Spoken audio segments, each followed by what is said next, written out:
السلام عليكم ورحمة الله وبركاته. حبايبي ازيكم عاملين ايه؟ اشكركم على الدعم وعلى كل حاجة بتعملوها معايا. بشكر كل الناس اللي دخلت عندنا جديد والناس اللي موجودين فوق راسي.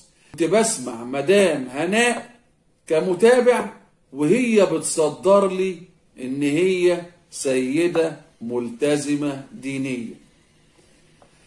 السيدة الملتزمة دينية والسيدة اللي بتصلي قيام الليل 13 ركعة والسيدة اللي ما بتسيبش وقت والسيدة اللي بتفضل من الساعة 2 أو 3 لحد صلاة الفجر تصلي قيام الليل وتسبح وتحمد ربنا. السيدة اللي مرت بظروف وصورة الواقعة خرجتها ونجدتها من الموضوع. السيدة اللي بتطلع تكلمني في فضل ال10 أيام من ذي الحجة.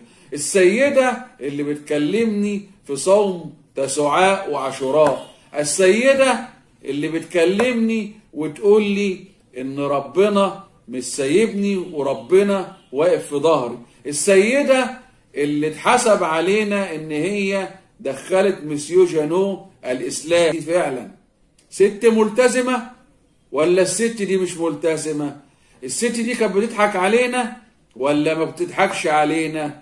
السيدة دي بتعمل الكلام ده عشان خاطر المشاهدات فعندها استعداد تغير مبادئها عشان خاطر المشاهدات.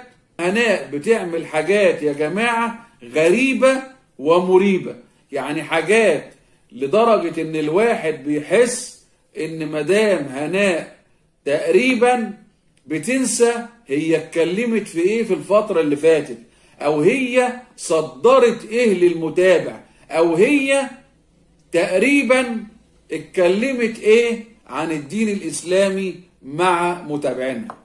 طبعا الدراما فالحقيقة ربنا يهدي الجميع، وكنت اتمنى ان الفيديو يبقى افضل من كده لانه بصراحة كان هيفرق برضو معاك كتير قوي لو انت استغلتي الموضوع استغلال كويس. وانت بتستغل المواضيع كويسة بس تستغليها مش كاملة المعاني، لان واضح ان انت لما بتطلعي تعملي فيديوهات بتنسي انت اتكلمتي في الماضي ايه. اتمنى تكون الرسالة وصلت واشكركم والسلام عليكم ورحمة الله وبركاته.